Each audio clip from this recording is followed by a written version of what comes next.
ఒక నిమిషం వాస్తవం అంటే అది మాది కూడా అంటే అనుకోపోతుంది కులం అంటే మీ కులం అని చెప్పుకుంటారు అంత ఇబ్బంది పడతాను. అరే ఎవడైతే ఒక మాట మాట్లాడితే మాట ప్రకారంగా ఉండాలి.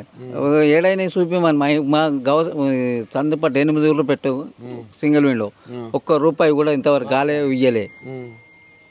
ఆడిట్ కాలేదంటారు. రుణమాఫీ ఇయ్యలేదని అంటున్నా. అవును. మరి ఆయన ఏమో స్టేజ్ల పైన నా ముంగట రమ్మని ఆయన గాడిదలు ఎవరో ఎమ్మెల్యే కానీ మినిస్టర్ కానీ ఎవరైనా కానీ నేను ముక్కు 4 రాస్తాడు గ్రామ పంచాయతీ ముంగట మా ఊళ్ళో వనక 10 లక్షలు అయిందో అంటే రుణమాఫీ అయిందంట. మీకు ఉత్తమ్ కుమార్ రెడ్డి ఆడు దొంగ వాడు ఏ తోట అనుకున్న ఇదివరకే మన ఇండ్ల మీద స్మగ్లర్ ఇది చేసాం బాపతి గాడు ఆడు అవును ఎరికే కోమటిరెడ్డి దొంగే ఆడ చెప్తోడు కొడతాడు. ఇప్పుడు మరి మాఫీ కాలే మేము కూడా కొడతాం మరి రమ్మను ఆయన ఎవడు. నెక్స్ట్ కుంభం అనిల్ కుమార్ రెడ్డి సరే వాస్తవానికి వీడు బీజేపీలు వేసుకోము. అనిల్ కుమార్ రెడ్డి లక్కు కలిసి వచ్చింది ఆడ భువనగిరిలో బీజేపీ నా కొడుకులు రేవంత్ రెడ్డి దొంగ బోట్లోకి నోటుకు దొంగ కేసేనా అది తెలియదు అందరికి తెలుసు. నేను కూడా రెడ్డి అని చెప్తున్నాను. రెడ్డి అని చెప్పుకోవద్దు అని చెప్తున్నాను. నేను అసలు మోసకారులతో రెడ్డి అని చెప్పుకోకుండా అయింది. మీ నల్గొండ జిల్లాలో ఎంఐఎంలు ఉన్నారు, కాంగ్రెస్ పార్టీ గెలిపించుకుర్రు. మరి ఇప్పుడు ఎందుకు ఇట్లా తిడుతుర్రా? ఎందుకు ఏడ గెలవలే మా ఈడ చేసింది ఒక్కటే తప్పు. కేసీఆర్ ఏమో కమ్యూనిస్ట్ వాళ్ళతో దూరం పెట్టి కొంత అయింది. నల్గొండ మొత్తం బీజేపీ నా కొడుకులు మొత్తం కాంగ్రెస్ కేసారు. భువనగిరి కానీ నల్గొండ కానీ కాంగ్రెస్ ఒకటే. అవును కాన్స్టిట్యూషన్ చూస్తే నువ్వు నల్గొండ భువనగిరిలో 20,000 ఓట్లు 24,000 ఓట్లు ఉంటాయి బీజేపీ. ఏ ఎమ్మెల్యే చేసినప్పుడు కూడా 24,000 ఓట్లు పడాయి.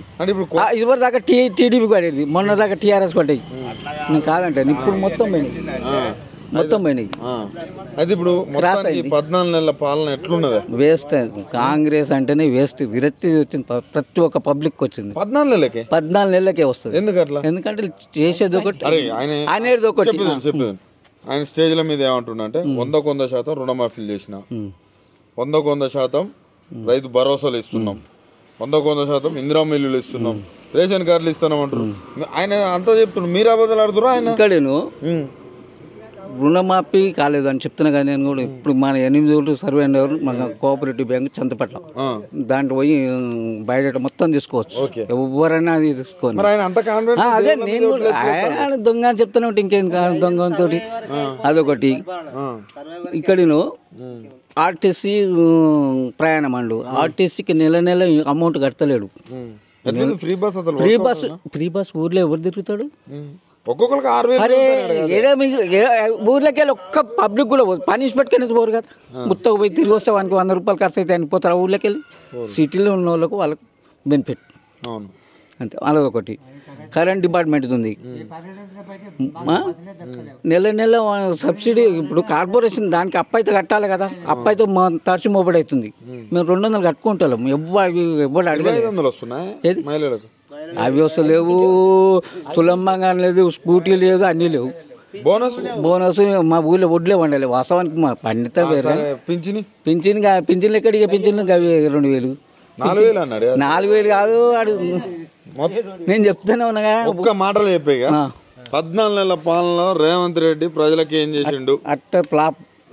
మళ్ళా గెలుతాడా? గెలవరు. ఎందుకు? అది పబ్లిక్ లోనే విరక్తి వచ్చేసింది ఆల్రెడీ. ఎందుకంటే లేనిపోని వాగ్దానాలు చేసి ఇస్తలేడు. మాటలు ఏమనాలి మరి? మొత్తం నేను చేస్తాననే మాటలు ఏమనాలి మరి? రేవంత్ రెడ్డి అనే మాటలు అత్కూరు గాడికి అట్నే వస్తాయి, వాళ్ళ అత్కూరు గాళ్ళకి అట్నే వస్తాయి మాటలు.